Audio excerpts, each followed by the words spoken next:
मौदा तालुका मराठी पत्रकार संघातर्फे 200 गुणवंत विद्यार्थ्यांचा सत्कार आणि करिअर मार्गदर्शन संपन्न. पत्रकार सोशल वेलफेअर असोसिएशन मौदा संलग्न मौदा तालुका मराठी पत्रकार संघाच्या वतीनं तालुक्यातील 10वी आणि 12वीच्या बोर्ड परीक्षेत विशेष प्रावीण्य मिळवणाऱ्या 200 गुणवंत विद्यार्थ्यांचा सत्कार सोहळा आणि करिअर मार्गदर्शन कार्यक्रम नुकताच उत्साहात पार पडला. स्थानिक राधाकृष्ण सभागृह बसस्टॉपजवळ मौदा येथे या सोहळ्याचे आयोजन करण्यात आले होते.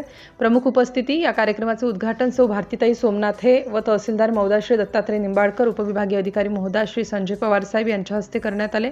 कार्यक्रमाच्या अध्यक्षस्थानी रामटेक लोकसभा क्षेत्राचे खासदार श्यामकुमारजी बर्वे, रामटेक विधानसभा क्षेत्राचे माजी आमदार मल्लिकार्जुन रेड्डी व रमेशजी कारेमोरे रामटेक व प्रमुख पाहुणे उपस्थित होते. मौदा तालुक्यातील शाळांमधून प्रथम, द्वितीय आणि तृतीय क्रमांकाने उत्तीर्ण झालेल्या 200 गुणवंत विद्यार्थ्यांचा यावेळी मान्यवरांच्या हस्ते गौरव करण्यात आला. सत्कार सोहळ्यानंतर I in fact computer education Mauda यांच्या वतीने विद्यार्थ्यांना भविष्यातील करिअरच्या विविध संधींबाबत मोलाचे मार्गदर्शन करण्यात आले. प्रशासकीय व सामाजिक क्षेत्रातील मान्यवर या सोहळ्याला मौदाचे उपविभागीय अधिकारी श्री संजय पवार, तहसीलदार श्री दत्तात्रय निंबाळकर, गट शिक्षण अधिकारी श्री मरस कोल्हे यांच्यासह रामदेव बाबा कंपनी आणि गोपाळ स्नॅक्स यांसारख्या विविध कंपन्यांचे वरिष्ठ अधिकारी विशेष अतिथी म्हणून उपस्थित होते. मौदा तहसीलदार दत्तात्रय निंबाळकर यांचे गुणवंत विद्यार्थ्यांना मोलाचे आभार प्रदर्शन करण्यात आले असून त्यांचे सत्कारही करण्यात आले. आयोजक व आभार. कार्यक्रमाच्या यशस्वीतेसाठी मौदा तालुका मराठी पत्रकार संघाचे सर्व पदाधिकारी आणि सदस्य, ज्यात दिनेश पत्रे, विशाल तिजारे, दयालनाथ नानवटकर, कुमारी सुहानी ढोबळे, अनिल ढोलवार, चक्रधर गबने, डोरले साहेब, तुकाराम लुटे, संदीप गौरखेडे, मंगेश तलमले, प्रभाकर पटले, छबिलाल गिरेपुंजे, अशोक हटवार यासह अनेक पत्रकारांनी परिश्रम घेतले. कार्यक्रमाची सांगता स्नेहभोजनाने करण्यात आली. तालुक्यातून मोठ्या संख्येने पालक आणि विद्यार्थी या सोहळ्याला उपस्थित होते. सिटी इंडिया न्यूजसाठी नागपूर जिल्हा उपसंपादक अनिल ढोलवार. ते माहितीचं युग होतं, इन्फॉर्मेशनचं युग होतं.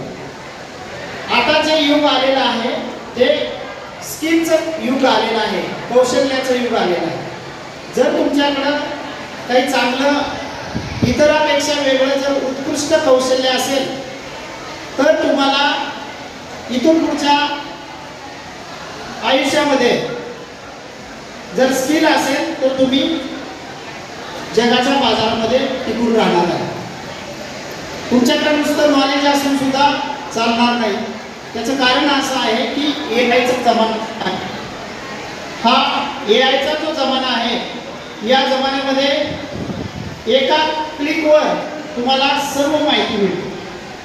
म्हणजे तुम्हाला माहिती मिळवण्यासाठी वेगळी पुस्तकं वाचावी लागत नाही, वेगळं वर्तमानपत्र वाचावं लागत नाही किंवा वेगळं कुठली कादंबरी सुद्धा वाचावी लागत नाही.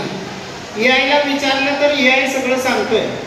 म्हणजे हळूहळू माहितीची जागा जी आहे ते एआय घेत आहे. एआय म्हणजे आर्टिफिशियल इंटेलिजन्स, म्हणजे कृत्रिम बुद्धिमत्ता.